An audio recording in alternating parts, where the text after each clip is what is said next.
Sumpah, aku bingung banget sama anak sekarang ini. Kamu tahu nggak, An? Pasienku ya, anak perempuan usianya 18 tahun ya, datang bilangnya katanya keluhannya itu jadi perut flek-flek, haidnya udah nggak teratur, katanya kurang lebih 4 bulan ini. Aku bilang hamil kali, enggak dok, saya belum nikah. Udah pernah berhubungan intim, katanya belum pernah sama sekali. Aku udah curiga dari muka-muka ini, biasanya anak-anak ini hamil ya. Terus aku USG dong, pertama di USG nggak mau. Aku tanya udah tes pack belum, ya udah aku USG hamil 5 bulan. Aku tanya jujur, kamu udah pernah punya hubungan sama pacarmu atau sama orang lain? Nggak pernah, ternyata dia pacaran. Udah berapa tahun pacarannya? Ini yang lebih parah lagi, pacaran udah 8 tahun. Jadi dari SD katanya dia pacaran. Astagfirullahalazim. Gimana nggak langsung nyebut, coba istighfar berkali-kali kalau kayak gitu. Jadi anak sekarang ini pacaran udah 8 tahun, nggak nikah-nikah, tahu-tahu hamil udah 5 bulan. Ini fenomena yang terjadi nih. Makanya penting banget pendidikan seks dari orang tua sejak dini ya. Sepenting itu.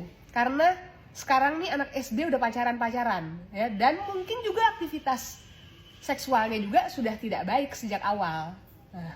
Nggak cuma sampai di situ, dicek pemeriksaan dalam, katanya flek-flek kan, ternyata ada kondiloma di vaginanya, jengger ayam itu yang biasanya kita bahas ya. Kalau bingung cari di Google kondiloma acuminata. Jadi pacaran dari SD, nggak ngaku, ternyata aktivitas hubungan suami istri sudah dilakukan dan belum menikah.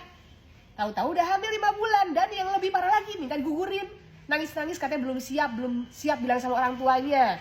Belum disetujui sama orang tuanya sama pacar ini. Nah, itu yang namanya abortus provocatus. Kalau sampai digugurkan, baik tenaga medis yang menggugurkan maupun pasiennya, itu ada hukum pidananya ya. Abortus provocatus adalah tindakan menggugurkan kandungan yang tidak sesuai dengan indikasi medis. Artinya bisa karena permintaan pasien akibat sosial ekonomi, karena kehamilan tidak diinginkan, karena faktor-faktor lain yang bukan merupakan indikasi medis. Apa aja indikasi medis? Kalau kehamilan tidak berkembang, kehamilan tidak bisa dipertahankan karena akan mengancam nyawa ibu, misalkan perdarahan dari jalan lahir, kehamilan di luar kandungan atau kehamilan ektopik, iya harus diambil kalau nggak mengancam nyawa ibu, atau dead conceptus, bayinya meninggal, dan berbagai indikasi medis lain yang dampaknya akan fatal jika dipertahankan karena akan membuat ibunya perdarahan, dan jika kehamilannya tidak berkembang dipertahankan juga nanti selain perdarahan bisa infeksi dan lain-lain. Itulah abortus yang diperbolehkan, yang ada di dasar hukumnya. Tapi kalau permintaan pasien itu termasuk yang abortus provocatus kalau kita melakukan tindakannya tanpa indikasi medis. Jadi hati-hati, tenaga medisnya dan pasiennya punya kesempatan untuk mendapatkan hukum pidana ya. Kalau sudah hamil mau diapain? Terima kenyataan, bertaubat, memperbaiki diri, bilang sama orang tua, ngaku apa adanya, ini kesalahan saya akan menjaga anak ini udah 5 bulan, tinggal 4 bulan lagi insya Allah akan lahir.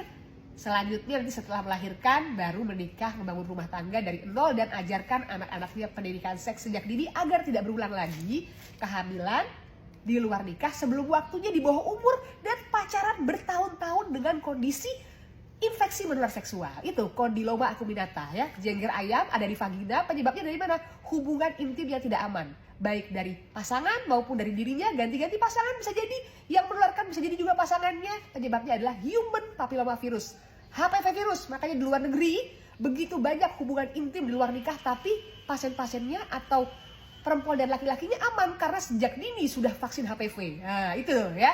Jadi vaksin HPV dan pakai pengaman. Nah, bukan kita membenarkan hubungan intim, tetap hubungan intim sebaik-baiknya adalah dilakukan setelah menikah halal secara hukum dan agama. Tapi di luar negeri kenapa aman-aman aja? Karena menyadari pentingnya vaksin HPV dan pakai pengaman. Oke, hati-hati anak perempuan, anak laki-laki, orang tua apalagi. Ini PR besar buat orang tua ya.